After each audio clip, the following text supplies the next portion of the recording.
Hi friends, అందరికీ welcome back to my channel. ఈరోజు వీడియోలో 8 to 12 మంత్స్ బేబీకి హోమ్ మేడ్ సెర్లాక్ ఏ విధంగా ప్రిపేర్ చేయాలో ఈ వీడియోలో క్లియర్గా చూపిస్తాను.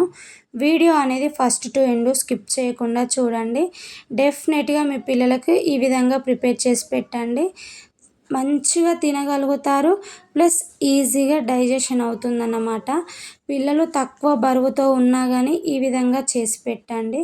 పిల్లలు ఖచ్చితంగా బరువు పెరుగుతారండి.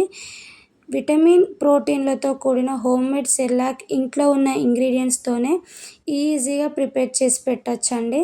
సో ఇంకా లేట్ ఎందుకు, ఫస్ట్ ఆఫ్ ఆల్ అయితే ప్రాసెస్లోకి వెళ్ళిపోదాం. ముందుగా 2 గ్లాసెస్ వరకు అయితే నేను రోజువారీగా ఇంట్లో వండుకునే రైస్ బియ్యాన్ని తీసుకున్నానండి. సో నేను ఇక్కడ బియ్యం వచ్చేసి అయితే 2 గ్లాసెస్ వరకు అయితే తీసుకున్నాను. అన్ని పప్పులు ఈ గ్లాస్తోనే తీసుకుంటున్నానండి.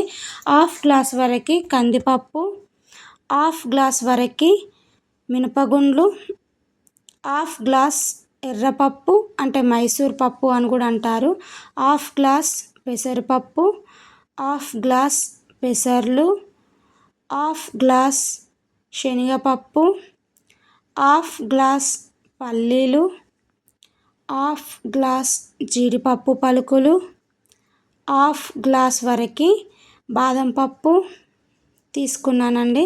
నేను తీసుకున్న 2 గ్లాసుల బియ్యానికి మిగతా అన్ని పప్పులన్నీ హాఫ్ గ్లాస్ తీసుకుంటే మనకి చక్కగా సరిపోతుందండి.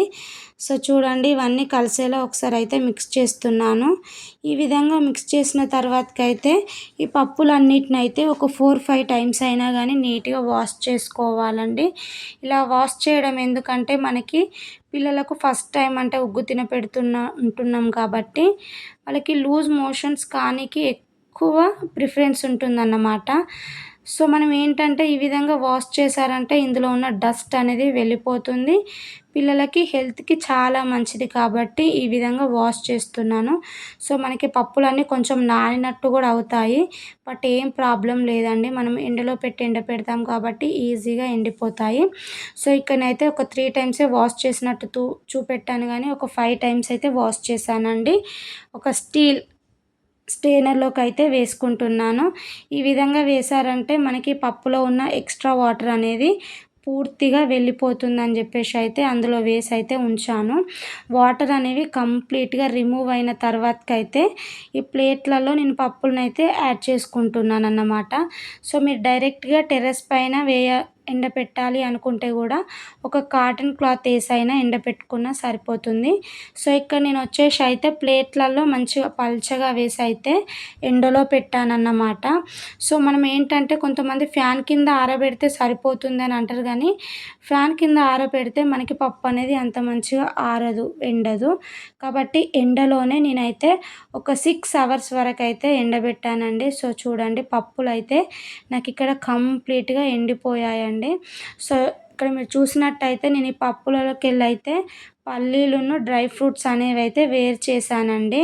సో మనకి వేయించడానికి ఈజీగా ఉంటుందని చెప్పేసి అయితే నేను ఇవి తీసి పెట్టాను. సో మీరు కావాలంటే కలిపైన ఫ్రై చేసుకున్నా సరిపోతుంది. సో నెక్స్ట్ అయితే స్టవ్ పైన కడాయిని పెట్టుకొని అయితే పప్పులన్నిటిని అయితే యాడ్ చేసుకుంటున్నాను.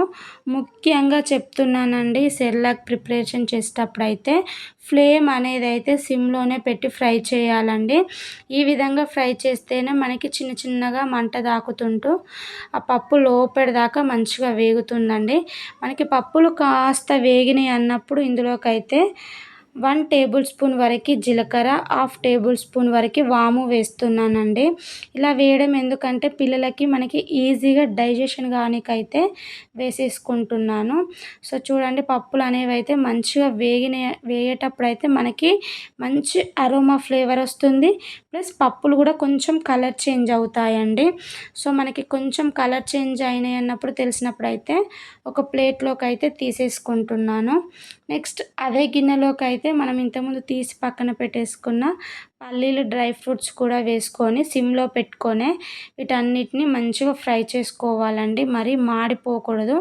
జస్ట్ కొంచెం గోల్డెన్ కలర్ వచ్చేంత సేపయితే ఫ్రై చేసుకుంటే సరిపోతుంది.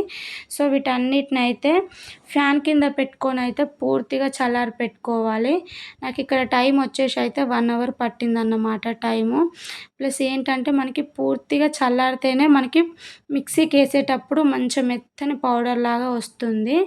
సో, 1 అవర్ అయినా ఖచ్చితంగా ఫ్యాన్ కింద ఆరబెడితేనే మనకి పొడి మంచిగొస్తుందన్నట్టు.